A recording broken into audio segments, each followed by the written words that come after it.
आज 3 सप्टेंबर शेतकरी नेते युगात्मा शरद जोशी यांची 85वी जयंती। 40 वर्षापूर्वी ह्या महात्म्याने एक अतिशय वेगळा असा नारा दिला होता। शेतकऱ्यांची चळवळ सुरू करत असताना त्या काळातली ही घोषणा अतिशय गाजली होती। सूट सबसिडीचे नाही काम, सूट सबसिडीचे नाही काम, आम्हाला हवे घामाचे दाम। आणि ह्याच्या म्हणजे ही घोषणा भीक नको घेऊ घामाचे दाम। आता ह्याच्यातला भीक नको हा शब्द हा कुठून आला होता? तो नेमका काळ असा 1980चा। सर्वच राजकीय पक्ष, नेते, विचारवंत, आर्थिकदृष्ट्या मांडणी करणारे सगळ्यांवरती समाजवादाचा फार मोठा पगडा होता। नेहरूंनी जे समाजवादाचं आर्थिक मॉडेल समोर उभं केलं होतं त्याच्यामध्ये लोककल्याणकारी राज्य याला फार महत्त्व होतं। ते इतकं टोकाला गेलं की सगळ्यांनाच असं वाटायला लागलं की जे काही करायचं ते शासनाने करावं। अगदी मोटरसायकलचा कारखाना शासनाचा म्हणजे स्कूटरचा तेव्हा होता, सिमेंट शासनाने द्यावं, घरं बांधणीमध्ये शासनाने असावं, शाळा दवाखाने तर शासनाने चालवावेतच, प्रत्येक गोष्टीमध्ये रेशनवती शासनाने धान्य द्यावं, सगळं शासनाने करावं। ह्याचा इतका अतिरेक झाला होता की ह्या सगळ्याला एक भीकवाद असं एक टीका करत असताना शरद जोशींनी शब्द वापरला होता। आणि म्हणून तेव्हा ही घोषणा अतिशय वेगळी, चमकदार आणि महत्त्वाची ठरली। भीक नको हवे घामाचे दाम। आणि एक कलमी जो कार्यक्रम शेतकरी चळवळीचा 40 वर्षापूर्वी शरद जोशींनी दिला होता, उत्पादन खर्चावर आधारित रास्त भाव मिळाला पाहिजे। रास्त असा शब्द होता, जास्त असा शब्द नव्हता, की जो डाव्या चळवळीनं सातत्यानं कामगारांच्या चळवळी उभ्या करत असताना जास्त मागितलेलं होतं नेहमीच। शेतकरी चळवळीनं मात्र पहिल्या दिवसापासून रास्त भावाची मागणी केलेली होती। तेव्हा फक्त डाव्या चळवळीतले लोक किंवा काँग्रेसमधलेच फक्त समाजवादी विचाराचे होते असं नाही। भारतीय जनता पक्षाची स्थापना झाली तेव्हा अटल बिहारी वाजपेयी आणि अडवाणींनी त्या पक्षाच्या घटनेमध्ये सुद्धा गांधीवादी समाजवाद असा शब्द वापरलेला होता। म्हणजे समाजवादी विचारांनी सगळेच तेव्हा भारलेले असताना शरद जोशीसारखा माणूस त्याच्यापेक्षा वेगळी घोषणा देतोय आणि म्हणतोय भीक नको हवे घामाचे दाम। आज त्याचं महत्त्व का आहे की कोरोनाच्या या सगळ्या काळामध्ये औद्योगिक उत्पादनं जी आहेत त्या क्षेत्रातले सगळे जे लोक आहेत ते सगळे आता तक्रार करायला की शासनाने आम्हाला मदत केली पाहिजे। 70 वर्षामध्ये ज्याला शरद जोशी इंडिया म्हणत होते, इंडिया आणि भारत म्हणजे एक अशी शहरी व्यवस्था, शहर विरुद्ध खेडं असं नाही, एक शहरी व्यवस्था की जिनं सगळे फायदे शासनाकडून उकळले, जिला सगळे फायदे मिळाले, सगळा लाभ झाला, त्यांनी शोषण केलं मोठ्या प्रमाणात, त्याला इंडिया असं नाव दिलं होतं। आणि ज्याचं शोषण झालं वसाहतवादी काळामध्ये दादाभाई नौरोजींनी जी मांडणी केली होती की आपल्याकडचा कच्चा माल घेऊन इंग्लंडमध्ये जातो, त्याच्यापासून कापड तयार होतं आणि तेच कापड आपल्याला पुन्हा महाग खरेदी करावं लागतं। तर ही जी वसाहतवादी दृष्टिकोन होता तोच स्वातंत्र्योत्तर काळामध्ये शहर आणि खेडं याच्यामध्ये दिसायला लागला। म्हणजे खेडं म्हणजे भारत आहे आणि शहरं म्हणजे इंडिया आहे। आणि ती अशी व्यवस्था की जी ह्या भारताचं शोषण करते। ज्यांनी शोषण केलं, ज्यांना फायदे मिळाले, ज्यांना सगळ्या सोयी सवलती भेटल्या, सगळ्या सूट सबसिड्या ज्यांनी खाल्ल्या, ते आता अशी तक्रार करत आहेत कोरोनात की आम्हाला शासनाने मदत दिली पाहिजे, आम्हाला आर्थिक लाभ दिले पाहिजेत, आमच्याला डायरेक्ट अनुदान आमच्या खात्यामध्ये दिलं पाहिजे। आणि ज्याचं शोषण झालं, ज्याची उपेक्षा झाली, ज्याला अतिशय वाईट पद्धतीनं वागवलं गेलं, तो शेतकरी आजही कोरोनाच्या काळात ताठ मानेनं उभा आहे। एकाही शेतकऱ्यांनी आपल्याकडच्या काम करणाऱ्या सालगड्याला कमी केलेलं नाही। एकाही शेतकऱ्यांनी आपल्याकडच्या गड्याचा ठरलेला जो साल त्याची चंदी ज्याला म्हणतात किंवा वर्षाचा जो पगार म्हणतो तो कमी केलेला नाही। आणि ह्याच्या उलट मात्र शहरी व्यवस्थेनं कोरोना सुरू झाल्याच्या नंतर 2च महिन्यात असं सांगितलं की ह्या कामगारांच्या आम्ही काही पोसू शकत नाही आणि कामगारांचे तांडेच्या तांडे गावाकडे जाण्यासाठी निघाले। ह्याचा सगळ्यांनी प्रचंड मोठा इश्यू केला। ह्या स्थलांतरित मजुरांचा प्रश्न इतका भडकवण्यात आला की यांच्यासाठी रेल्वेची व्यवस्था म्हणजे ज्या वर्षानुवर्ष ज्या कष्टकऱ्यांच्या जीवावरती उद्योग उभा राहिला, वर्षानुवर्ष ज्यांच्या मेहनतीमुळे तुमचं एवढं मोठं सगळं उद्योगाचं साम्राज्य उभं राहिलं, त्यांना तुम्ही 2 महिने पण पोसू शकला नाहीत आणि त्यांना त्यांच्या गावाकडे जायची व्यवस्था आली। आणि ह्याच्या नेमकं उलट जो सर्वसामान्य शेतकरी होता त्यांनी मात्र हे सगळेच्या सगळे लोंढे शहराकडून गावामध्ये आलेले किंवा आमच्या शेतकरी चळवळीच्या भाषेमध्ये इंडियाकडून भारतामध्ये आलेले सहर्षपणे स्वीकारले, त्यांना पोचलं, त्यांना आपल्यामध्ये सामावून घेतलं। पण उलट छोट्या गावातून कोरोनाच्या काळामध्ये एक पण स्थलांतर फोर्सफुली ज्याला म्हणतो आपण, म्हणजे अपरिहार्यपणे झालं नाही, स्वेच्छेनं झाल्या असतील ती गोष्ट वेगळी. म्हणून आज 85व्या जयंतीच्या निमित्तानं शरद जोशीची आठवण यासाठी होते की 40 वर्षापूर्वी हा महात्मा जे म्हणाला होता की शेती क्षेत्र हे आपल्याकडं स्वतःच्या पायावर उभं राहण्यासाठी सक्षम आहे, त्याला तुमच्या कुठल्याही मदतीची गरज नको. महात्मा गांधीचं जे एक वाक्य फार प्रसिद्ध आहे की त्यांना पत्रकारांनी विचारलं होतं की गरिबासाठी काय केलं पाहिजे.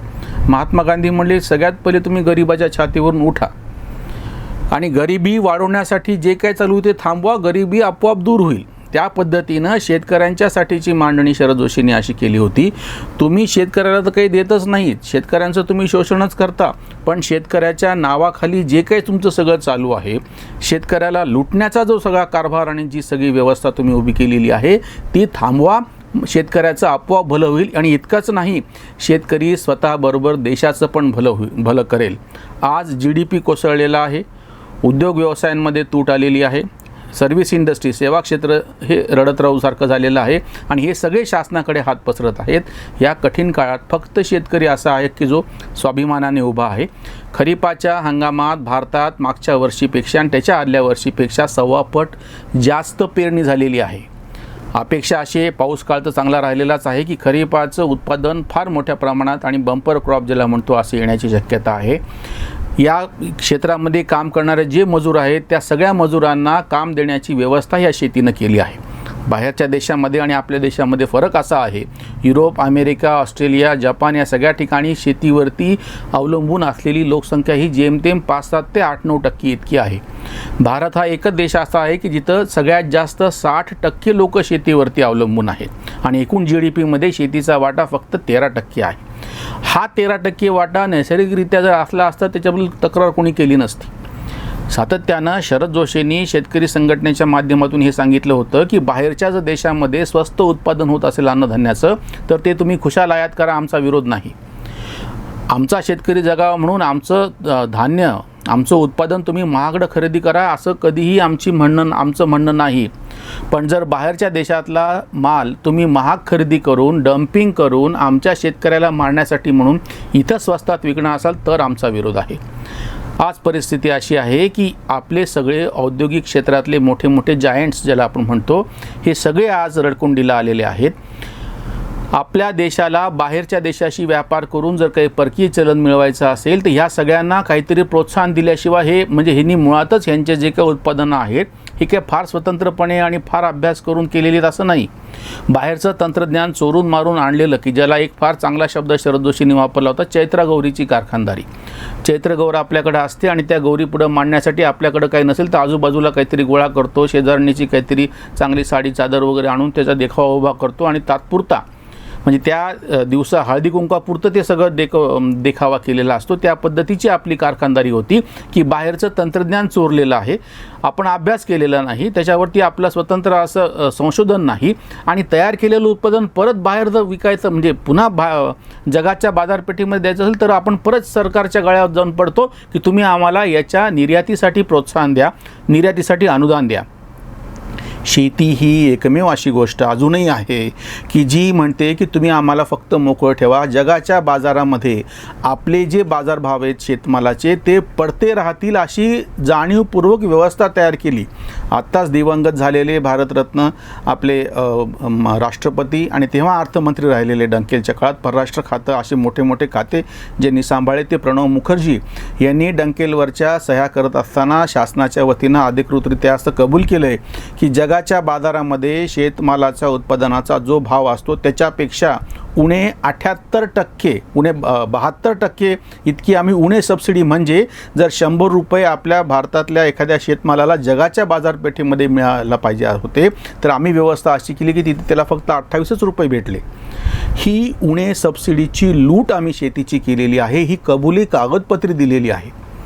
शरद जोशींचं म्हणणं असं होतं की तुम्ही शेतकऱ्यांच्यासाठी काही करू नका, शेतकऱ्यांना मदत करायची म्हणून काही करू नका, पण शेतकऱ्याचा ज्या गोष्टीवरती नैसर्गिक हक्क आहे त्याच्या कापसाला जर आंतरराष्ट्रीय बाजारपेठेमध्ये 8,000 रुपये भाव भेटत असेल तर तुम्ही मध्ये येऊ नका, आम्हाला तो भाव मिळू द्या. त्याचं महत्त्वाचं कारण म्हणजे सगळ्यात जास्त लोकसंख्या आम्ही पोसतो, आम्ही सांभाळतो. आज करोनाच्या काळामध्ये सगळ्या शहरी व्यवस्थेचं पितळ उघडं पडलं. 2 महिन्यात तुम्हाला माणसं सांभाळणं मुश्किल झालं आणि तुम्ही अक्षरशः तुमच्याकडचे मजूर हाकलून लावले. या सगळ्या काळामध्ये आणि आजही छोटे गावं, खेडी, शेतकरी आणि शेती हीच अशी गोष्ट होती की ज्यांनी लोकसंख्या टिकवून ठेवली, सांभाळली, त्यांना खाऊपिऊ घातलं. आजही अन्नधान्याचे, भाजीपाल्याचे, दुधाचे भाव वाढले नाहीत. करोनाच्या काळातसुद्धा की जेव्हा व्यापाराची तुम्हाला आधी बंदी होती, शेतमालाचा व्यापार एका ठिकाणाहून दुसऱ्या ठिकाणी करायला बंदी होती, कृषी उत्पन्न बाजार समितीची जाचक 8 होती.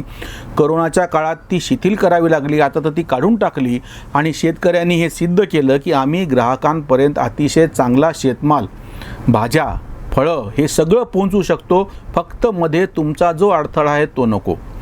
शरद जोशीच्या मांडणीचं हे एक वेगळेपण होतं इतर मांडणीपेक्षा.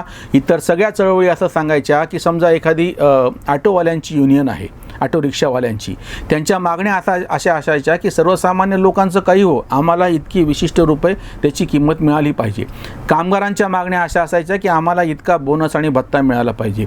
सरकारी कर्मचाऱ्यांच्या मागण्या अशा असतात की आम्हाला 7वा वेतन आयोग लागू झाला पाहिजे. इतर सर्वसामान्य लोकांचं काहीही हो, फक्त एकमेव शेतकरी चळवळ अशी आपल्या देशात राहिलेली आहे 1980 नंतर, की जी नेहमी असं म्हणत राहिली की ग्राहक मोठा आहे. प्रसंगी आमच्या शेतकऱ्याचा तयार झालेला माल जर महागडा असेल आणि खराब असेल तर तो तुम्ही घेऊ नका. परदेशातले तुम्ही कांदे आणा, परदेशातून डाळी आणा, ब्राझीलमधून कच्ची साखर आणून इथले साखर कारखाने चालवा, आमची मंजुरी आहे. पण जर आमचा माल परदेशातल्या मालाच्या तोडीचा असेल, त्याला चांगली किंमत भेटत असेल आणि तर मात्र तुम्ही जाणीवपूर्वक त्याच्यावरती अन्याय करत असाल. म्हणजे असा एक प्रसंग घडलेला आहे आपल्याकडे कापसाच्या बाबतीमध्ये 10-12 वर्षांपूर्वी. मुरासोली मारन तेव्हा वस्त्रोद्योग मंत्री होते, शरद पवार कृषी मंत्री होते केंद्रामध्ये.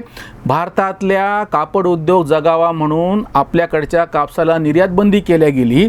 निर्यातबंदी करून भाव पाडले गेले. कशामुळे? तर हा कापूस स्वस्त आपल्या कापड गिरण्यांना भेटला पाहिजे, आपल्या सूत गिरण्यांना तो कापूस उपलब्ध झाला पाहिजे. म्हणजे याच्यातून सिद्ध हे होतं की मुठभर काही लोकांचं हित साधण्यासाठी तुम्ही लाखो शेतकऱ्यांचं नुकसान केलं. किंवा या कापसामध्ये बीटी कॉटनसारखं बियाणं आलं नाही पाहिजे. किंवा आता जी जेनेटिकली मॉडिफाईड जनुकीय बियाण्यांची जी मागणी केली जाते आहे, परदेशामध्ये असं बियाणं वापरून जास्त चांगलं उत्पादन घेतलं जातं आहे.